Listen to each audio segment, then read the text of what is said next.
నమస్తే, welcome to RTV. నేను Chandrasekhar. Municipal పోరు తారాస్థాయికి చేరుకుంది. మరి కొన్ని రోజుల్లోనే మున్సిపల్ ఎన్నికలు జరగనున్నాయి. దీంతో 3 పార్టీలకు సంబంధించిన నేతలు ఓటర్లని ఆకట్టుకునేటువంటి ప్రయత్నాలు చేస్తున్నారు.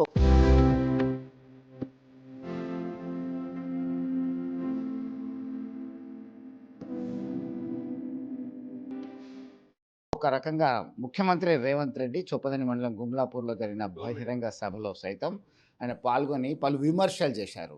ముఖ్యంగా గత ప్రభుత్వం అంటే బీఆర్ఎస్‌కి సంబంధించి బీజేపీతో ఫెవికల్ బంధం అని చెప్పారు. అలాగే ఇతరత్రా అనేక ఆరోపణలు చేశారు. సీబీఐ ఇంకా ఎందుకు అరెస్ట్ చేస్తలేదు అని చెప్పేసి ఆయన తనదైన స్టైల్‌లో మండిపడ్డారు. ఇదే అంశానికి సంబంధించి మనతో మాట్లాడడానికి సీనియర్ పొలిటీషియన్, మాజీ ఎంపీ వినోద్ కుమార్ గారు ఉన్నారు. నమస్తే సార్.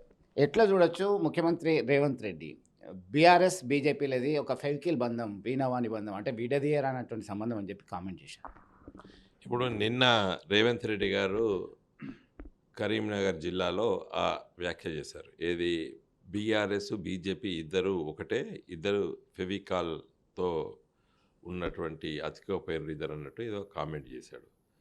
మరి ఇదే రోజు బండి సంజయ్ గారు కూడా వ్యాఖ్యానం చేశారు. ఏది కాంగ్రెసు టీఆర్ఎస్ అంటే బీఆర్ఎస్ ఒకటే అని చెప్పినారు.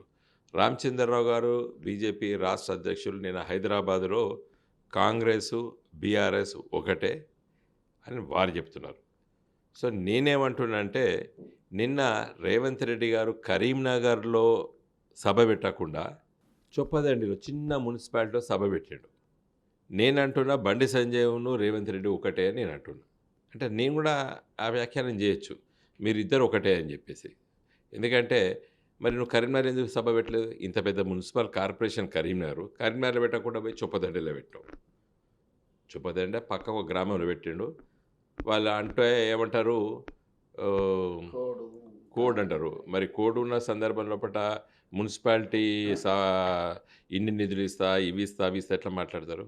కోడ్ అనేది రాష్ట్ర వ్యాప్తంగా కోడ్ ఉంటుంది. కోడ్ను ఉల్లంఘించి కరీంనగర్ పక్కకు ఒక గ్రామంలో పెట్టి నువ్వు మాట్లాడినావు కాబట్టి ఇది చాలా తప్పు. అయితే ఆయన చేయడానికి ఎందుకు చేసిండు? బీజేపీ కేసీఆర్ గారి మీద, హరీష్ గారి మీద, కేటీఆర్ మీద, సంతోష్ మీద సిబిఐ కేసు పెట్టడం లేదు కాబట్టి మీరుది ఫెవికాల్ బంధం అని చెప్తున్నాడు. నేనంటున్నా సోనియా గాంధీకి, రాహుల్ గాంధీకి, మోడీకి ఏమైనా ఫెవికాల్ సంబంధం ఉందా అనొచ్చు నేను. కానీ నేను రేవంత్ రెడ్డికి భాషలో చెప్తున్నాను. National Herald case CBI investigation చేయబట్టి 3-4 సంవత్సరాలే. మరి ఎందుకు వాళ్ళని అరెస్ట్ చేస్తలేరు? సోనియా గాంధీను, రాహుల్ గాంధీని అనొచ్చు కదా. నేను కూడా ఇన్వెస్టిగేషన్ టైం పడుతుంది, నువ్వు అంటే అరెస్ట్ చేస్తారా? మరి ఇదే రేవంత్ రెడ్డి కాళేశ్వరం ప్రాజెక్ట్ మీద వీళ్ళని అరెస్ట్ చేయాలి అని నువ్వు అంటే, మరి నేషనల్ హెరాల్డ్ లోపల డబ్బులు అవుట్ రైట్గా బయటకు పోయినాయి. సిబిఐ ఇన్వెస్టిగేషన్ చేస్తుంది రాహుల్ గాంధీ గారి పైన. సోనియా గాంధీ గారిని సిబిఐ ఎంక్వైరీ చేసింది, వాళ్ళ స్టేట్మెంట్ రికార్డ్ చేసింది. మరి ఇప్పటికీ అరెస్ట్ చేస్తలేరు.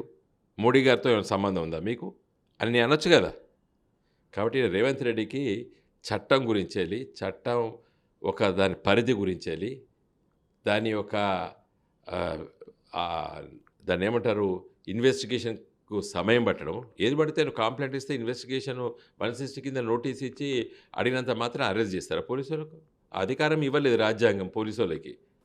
You should come to A full ఇది నేరం జరిగింది అని అనుకున్న తర్వాత నువ్వు ఛార్జ్షీట్ ఫైల్ చేస్తావు, అరెస్ట్ చేస్తావు. నువ్వు చెప్తే అరెస్ట్ చేస్తారా? రేవంత్ రెడ్డి చెప్తే సిబిఐ నువ్వు విచారణ కోసం ఒక తీర్మానం చేసి పంపితే సిబిఐ చేస్తుందా? దానికి పరిధులు ఉన్నాయి. సిబిఐ కూడా పరిధి ఉన్నది.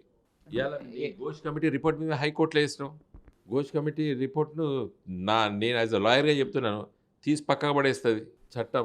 అది చట్ట వ్యతిరేకంగా దాన్ని ఇన్వెస్టిగేషన్ సో కాల్డ్ ఎంక్వైరీ జరిగింది, దాన్ని ఛాలెంజ్ చేసినాం. 8B 8C కింద రిపోర్ట్ ఇవ్వలేదని. కాబట్టి దాంట్లో స్టే ఉన్నది. సిబిఐ వాడు ఎట్లా ఇన్వెస్టిగేషన్ చేస్తాడు? హైకోర్టులో స్టే ఉన్నది. ఇవాళ ఏది ఘోష్ కమిషన్ రిపోర్ట్ పైన స్టే ఉంది. ఎట్లా సిబిఐ వాడు అరెస్ట్ చేస్తాడు? ఇంత తెలివి తక్కువ ముఖ్యమంత్రిని ఎక్కడ చూడలేదు. మాట్లాడే ముందు కొంచెం ఉత్తగా ఉన్నప్పుడు నువ్వు పీసీసీ అధ్యక్షుడు ఏది మాట్లాడినా చెల్లింది అది. కానీ now you are the honourable chief minister. నేను ఇదే అడుగుతున్నా, సిబిఐ ఎందుకు అరెస్ట్ చేయలేదు కేసీఆర్ అంటే, మరి సిబిఐ ఎందుకు సోనియా గాంధీని, రాహుల్ గాంధీని అరెస్ట్ చేయలేదు నేషనల్ హెరాల్డ్ కేసులో? ఇంకా దాంట్లో ఇన్వెస్టిగేషన్ చేసింది, వాళ్ళని ఎంక్వైరీ చేసింది, రాహుల్ గాంధీకి సమ్మన్స్ ఇచ్చింది, నోటీస్ ఇచ్చింది, సిబిఐ సోనియా గాంధీకి ఇచ్చింది. సోనియా గాంధీ పేరు మరి సోనియా గాంధీని పిలిచినప్పుడు మీరు అందరి మీద ధర్నాలు చేశారు కదా. నిన్న మేము కేసీఆర్ గారు నోటీస్ ఇస్తే ధర్నాలు చేస్తే తప్పుపట్టిన కాంగ్రెస్ పార్టీ ఈయన ఎవరో మహేష్ కుమార్ గౌడ్ మరి రాహుల్ గాంధీకి నోటీస్ ఇచ్చినప్పుడు, సోనియా గాంధీకి నోటీస్ ఇచ్చినప్పుడు దేశవ్యాప్తంగా మీరు నిరసనలు చెప్పారు కదా. నీకో నీతి మాకో నీతి. కోడ్ ఆఫ్ కాండక్ట్ వయలేట్ చేశారంటున్నారు ఇంతకుముందు. చొప్పదండి పక్కన జరిగినటువంటి సమావేశంలో నిధులు ఇస్తా అని చెప్పి చేసిన కామెంట్ని ఏమన్నా ఎన్నికల సంఘం దృష్టికి తీసుకెళ్తారా మీరు ఈ ఇష్యూ? ఇప్పుడు రాష్ట్ర ఎన్నికల సంఘానికిను దేశంలోని ఎన్నికల సంఘానికి చాలా తేడా. అది ఎలక్షన్ కమిషన్ ఆఫ్ ఇండియా, అదొక స్టాట్యూటరీ అథారిటీ. కాబట్టి వాళ్ళు తీసుకునే చర్యలు ఈ స్టేట్ ఎలక్షన్ కమిషన్ తీసుకోదు. మేము స్టేట్ ఎలక్షన్ కమిషన్ దృష్టికి ఆల్రెడీ తీసుకొచ్చినాం. ఇలాంటి సభలు పెడుతున్నాడు. పోయినసారి సర్పంచ్ ఎన్నికలప్పుడు మున్సిపాలిటీలో సభలు పెట్టాడు. సర్పంచ్ ఎన్నికలైనప్పుడు మున్సిపాలిటీలో సభలు పెట్టాడు. మున్సిపాలిటీ ఎన్నికల సభలు అయినప్పుడు పల్లెటూరులో సభలు పెడతాడు. అట్లాంటి ప్రవర్తన ఈ కాంగ్రెస్ పార్టీది. ఇప్పుడు భారతీయ జనతా పార్టీ నేత బండి సంజయ్ ఒక కామెంట్ చేయడం జరిగింది. బీఆర్ఎస్కు ఓటేస్తే వేస్ట్ అవుతుంది, అది మోర్లు వేసినట్టే అని చెప్పేసి చెప్పడం జరిగింది. అలాగే సిట్ విచారణ పేరు మీద సాగదీత ఒక సీరియల్ లాగా నడుస్తున్నది, వీళ్ళ మీద ఎప్పుడు యాక్షన్ తీసుకుంటారు, పౌరుషం లేదా ముఖ్యమంత్రికి అని చెప్పి ఆయన చెప్పడం జరుగుతుంది. ఇప్పుడు ఇవాళ మేము ప్రతిపక్ష పార్టీ, ఇదే బీజేపీకి 2 సీట్లు ఉండే పార్లమెంట్లో, మరి అలా అధికారంకి వచ్చారు, 3 సార్లు గెలిచారు. రాజకీయ పార్టీలో ఒకసారి ఒడిదొడుకులకు ఎదురవుతుంది. ఈరోజు ఆ పరిస్థితిలో ఉన్నాం. ఓడిపోయినటువంటి ఒక రాజకీయ పార్టీకి ఉన్నాం. ఓడిపోయిన రాజకీయ పార్టీ మళ్ళీ అధికారంలోకి వస్తారనే విశ్వాసంతో మేము పనిచేస్తాం. ఇలా రాకపోవచ్చు, ఇలా ఓట్లు పడకపోవచ్చు, మేము ఓడిపోవచ్చు నిన్న, కానీ ఒక రాజకీయ పార్టీగా మేము మళ్ళా ప్రజల మధ్యలో ఉండి ప్రజల నమ్మకాన్ని విశ్వాసాన్ని చూరగొని ముందుకెళ్తాం. ఇవాళ ఇంతకుముందు మరి బీజేపీకి మొన్న కూడా సర్పంచ్ ఎన్నికలు ఎన్ని ఓట్లు వచ్చినాయి అది అడగచ్చు కదా. నేను సర్పంచ్ నిన్నగాక మొన్నే ఒక నెల రోజుల కింద జరిగినాయి కదా. ఎన్ని గ్రామ పంచాయతీలు గెలిచారు? యావత్ తెలంగాణ 12,000 గ్రామ పంచాయతీలు ఉంటే 2% కూడా గెలవలేదు. బీజేపీని నేను పరిగిరా పార్టీ అని అనగలుగుతాను? అనలేను. దానికి ఒక క్యాడర్ ఉంటుంది, పార్టీ ఉంటుంది. కాబట్టి ఈ బండి సంజయ్, రేవంత్ రెడ్డి ఇద్దరు గిట్లే మాట్లాడతారు, అనాలోచితంగా మాట్లాడతారు. రాబోయే కాలంలో బీఆర్ఎస్ పార్టీకి ఇటు మున్సిపాలిటీలో ఎలాంటి ఆదరణ ఉంది అని అనుకుంటున్నారు? మీరు ప్రచారం చేస్తున్నారు కరీంనగర్ కార్పొరేషన్కి సంబంధించి, ఎట్లా ఉన్నది ప్రజల స్పందన? ఈరోజు కరీంనగర్ మున్సిపల్ కార్పొరేషన్లో బీజేపీ బీఆర్ఎస్ మధ్యనే తీవ్రమైన పోటీ ఉన్నది. కాంగ్రెస్ ఆనవాళ్ళు కూడా ఉండవు. కాంగ్రెస్ 3rd ప్లేస్లో ఉంటుంది, ఎంఐఎం 4th ప్లేస్లో ఉంటుంది. మాకు బీజేపీకి మధ్యనే చాలా డివిజన్స్లో పోటీ ఉన్నది. బీజేపీ లేని దగ్గర మళ్ళీ కాంగ్రెస్కు బీఆర్ఎస్ దగ్గరనే ఉంది. కాబట్టి బీఆర్ఎస్ మొత్తం 66 డివిజన్స్లో పట్ట బీఆర్ఎస్ ఎవరితో పోటీంది. ఈవెన్ ఎంఐఎం దగ్గర కూడా ఎంఐఎం వర్సెస్ బీఆర్ఎస్ఏ ఉంది, కాంగ్రెస్ వర్సెస్ బీఆర్ఎస్ ఉంది, బీజేపీ వర్సెస్ బీఆర్ఎస్ ఉంది. సో బీఆర్ఎస్ అనేది 66 డివిజన్లో పడి బీఆర్ఎస్తోనే మిగతా ఓ దగ్గర మేము గెలవకపోవచ్చు. కొన్ని ఎంఐఎం నియోజకవర్గాలు 2-3 ఉన్నాయి, అక్కడ కష్టం మాకు తెలుసు. But who is the main opponent to MIM? BRS, not Congress or BJP. So BJP కొంచెం ఇదివరకు గెలిచిన సీట్లలో కొంచెం బలంగా ఉన్నారు, అక్కడ మేమే గట్టి పోటీ ఇస్తున్నాం. వాళ్ళ మీద వ్యతిరేకత ఉన్న దగ్గర మాకు అవకాశాలు ఉన్నాయి. బీజేపీ సిట్టింగ్ కార్పొరేటర్స్ దగ్గర, ఆడ కాంగ్రెస్ లేదు. కొంచెం ఊర్ల వైపు కాంగ్రెస్ ఉంది, బార్డర్ దగ్గర, అక్కడ బార్డర్ విలేజ్ దగ్గర బీఆర్ఎస్ వర్సెస్ కాంగ్రెస్ ఉంది, ఆడ బీజేపీ లేదు. కాబట్టి ఎక్కడైనా ఉన్నది. కాబట్టి మాకు విశ్వాసం ఉంది కరీంనగర్ మున్సిపల్ కార్పొరేషన్లో ప్రజలు ఆదరిస్తారు.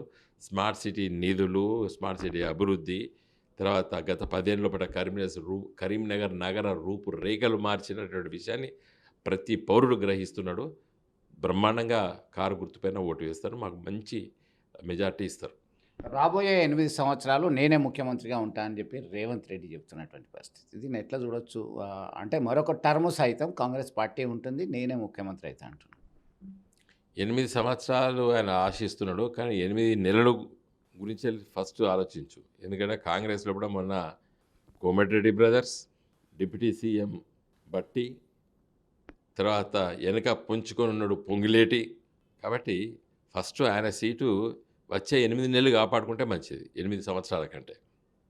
పార్టీ ఫిరాయింపుకు సంబంధించి పెద్ద ఎత్తున చర్చ జరుగుతుంది. స్పీకర్ గడ్డం ప్రసాద్ జగిత్యాల ఎమ్మెల్యేకి సంబంధించి సైతం క్లీన్ చీట్ ఇవ్వడం జరిగింది. డాక్టర్ సంజయ్ కుమార్ ఎమ్మెల్యే జగిత్యాలకు సంబంధించి. ఆయన నేను బీఆర్ఎస్ ఎమ్మెల్యేగానే ఉంటా అంటున్నాడు. కాంగ్రెస్ పార్టీ చేతి గుర్తుకు ఓటు వేయమని చెప్పి బహిరంగంగా చెప్తున్నటువంటి పరిస్థితి. ఎట్లా చూడొచ్చు దీనికి సంబంధించి? ఇప్పుడు ఇది మన ఎమ్మెల్యేలు, ఎంపీలు ఫిరాయింపుల చట్టం ఏదైతే వచ్చిందో నాడు 1985లో రాజీవ్ గాంధీ గారు ప్రధానమంత్రిగా పార్టీ ఫిరాయింపులు నిరోధక చట్టాన్ని తీసుకువచ్చి రాజ్యాంగంలో 10వ షెడ్యూల్లో పొందపరిచారు. ఇవాళ గడ్డం ప్రసాద్ గారు తెలంగాణ రాష్ట్ర గౌరవ స్పీకర్ గారు వారు కూడా కాంగ్రెస్ పార్టీ చెందిన కాంగ్రెస్ పార్టీ తెచ్చిన చట్టాన్ని కాంగ్రెస్ పార్టీ చంపేసింది. ఇంకా చట్టానికి విలువ లేదు. ఇదివరకు ఏదో అదో ఇదో అని జైన్ కాలేదు అది అనేది. ఆఖరికి స్పీకర్ ఏమంటున్నాడు, నిన్న డాక్టర్ సంజయ్ జగిత్యాల ఎమ్మెల్యే నిన్ననే తీర్పిచ్చిండు. ఏమని? ఆయన బీఆర్ఎస్ పార్టీ అని. నిన్ననే కాంగ్రెస్ పార్టీ బహిరంగ సభలో ముఖ్యమంత్రి పక్కకు కూర్చున్నాడు. ఇంతకంటే సిగ్గుచ్చేటేమున్నది? అంటే చట్టాన్ని కాంగ్రెస్ పార్టీ తెచ్చిన చట్టాన్నే కాంగ్రెస్ పార్టీ చంపేసింది, పార్టీ ఫిరాయింపుల నిరోధక చట్టాన్ని. కాబట్టి ఇంకా దాని గురించి వెళ్ళి ఆ ప్రసాద్ గడ్డం ప్రసాద్ స్పీకర్ గురించి వెళ్ళి రేవంత్ రెడ్డి గురించి వెళ్ళి ఎంత తక్కువ మాట్లాడితే అంత మంచిది ఈ చట్టం పైన. కాబట్టి ఆ చట్టాన్ని సమగ్రమైన రూపురేఖలా మార్చాలి. మోడీ గారు దాన్ని చొరవ తీసుకోవాలి. ఆ చట్టాన్ని ఒకసారి పునర్పరిశీలించాలి. ఇలాంటి తీర్పులు ఇచ్చే స్పీకర్ పైన కూడా చర్యలు తీసుకునే విధంగా కూడా చట్టంలో ఒక బాధ్యతాయుతమైన ప్రొవిజన్ పెట్టాలి నా దృష్టిలో. ఎట్లా ఇస్తాడండి స్పీకర్ గారు? దానం నాగేందర్ గారు బీఆర్ఎస్ పార్టీ పైన ఎమ్మెల్యే గెలుస్తాడు, ఇప్పుడు కొనసాగుతాడు. మధ్యలో కాంగ్రెస్ పార్టీ పైన ఎంపీగా పోటీ చేస్తాడు, దానిపైన తీర్పు ఇవ్వడు. వీళ్ళందరికీ రేవంత్ రెడ్డి కాంగ్రెస్ కండవా కప్పుతాడు. అది గడ్డం ప్రసాద్ గారికి అవపడతలేదు. నిన్న డాక్టర్ సంజయ్ జగిత్యాల ఎమ్మెల్యే పైన ఆయన బీఆర్ఎస్ పార్టీ తీర్పిస్తాడు. ఆయన కాంగ్రెస్ పార్టీ కండవా కప్పుకొని కాంగ్రెస్ పార్టీ బహిరంగ సభలో ఉండి కాంగ్రెస్ పార్టీకి మద్దతిస్తూ కాంగ్రెస్ పార్టీ చేయి గుర్తుకు ఓటు అని చెప్పి ప్రచారం చేస్తున్నాడు. ఇది ఎవరు చెప్తున్నారు? వాళ్ళ కాంగ్రెస్ పార్టీ సీనియర్ నాయకుడు జీవన్ రెడ్డి చెప్తున్నాడు. గడ్డం ప్రసాద్ ఇట్లా చెప్తాడు. కాబట్టి ఒకటే మాటలు చెప్పాలంటే కాంగ్రెస్ పార్టీ తీసుకొచ్చిన చట్టాన్ని కాంగ్రెస్ పార్టీ చంపేసింది. ఫైనల్గా ఇవి రాబోయే మున్సిపల్ కార్పొరేషన్ ఎన్నికలకు సంబంధించి రాష్ట్రంలో జరుగుతున్నాయి. వారికి మీరు యాజ్ బీఆర్ఎస్ సీనియర్ లీడర్గా మీరేం పిలిపిస్తారు? బీఆర్ఎస్ పార్టీ అధినేత తెలంగాణ రాష్ట్రాన్ని సాధించినటువంటి తెలంగాణ రాష్ట్ర తొలి ముఖ్యమంత్రి కల్వకుంట్ల చంద్రశేఖరరావు గారు వచ్చే 2.5 సంవత్సరాల తర్వాత మళ్ళీ ముఖ్యమంత్రి కావాలనే ఆకాంక్ష యావత్తు తెలంగాణ ప్రజల్లో ఉంది. ఇప్పుడు ఈ మున్సిపల్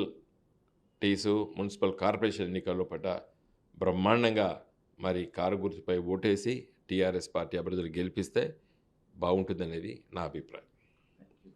సో మొత్తం మీద రేవంత్ రెడ్డి సంజయ్ మాట్లాడినట్టు తాను మాట్లాడతాను, కానీ మాట్లాడలేకపోయినా నేషనల్ హెరాల్డ్ కేసులో సిబిఐ విచారణకు పిలిచింది. దేశవ్యాప్తంగా కాంగ్రెస్ శ్రేణులు నిరసనలు వ్యక్తం చేశారు. తమ నేత కేసీఆర్ను పిలిచినప్పుడు తాము నిరసన చేస్తే తప్పు ఎందుకు పట్టాల్సి వచ్చింది అనేటువంటి అంశాన్ని చెప్పడం జరిగింది. అలాగే 8 సంవత్సరాలు కాదు 8 నెలలు జాగ్రత్తగా ఆయన కుర్చీని కాపాడుకుంటే మంచిది అనేటువంటి విషయాన్ని సైతం ప్రస్తావించారు. అలాగే పార్టీ ఫిరాయింపుల నిరోధక చట్టానికి సంబంధించి ఖచ్చితంగా మార్పులు తేవాల్సినటువంటి అవసరం ఉంది. కాంగ్రెస్ పార్టీ తీసుకొచ్చినటువంటి చట్టాన్ని కాంగ్రెస్ పార్టీ నేతలే గౌరవిస్తలేరు అనేటువంటి అంశాన్ని పాయింట్అవుట్ చేయడం జరిగింది. రాబోయే కాలంలో ఖచ్చితంగా కేసీఆర్ నాయకత్వంలో మళ్ళీ అధికారంలోకి రావడం ఖాయం అనేటువంటి ధీమా వ్యక్తం చేశారు. ఇది తాజా అప్డేట్.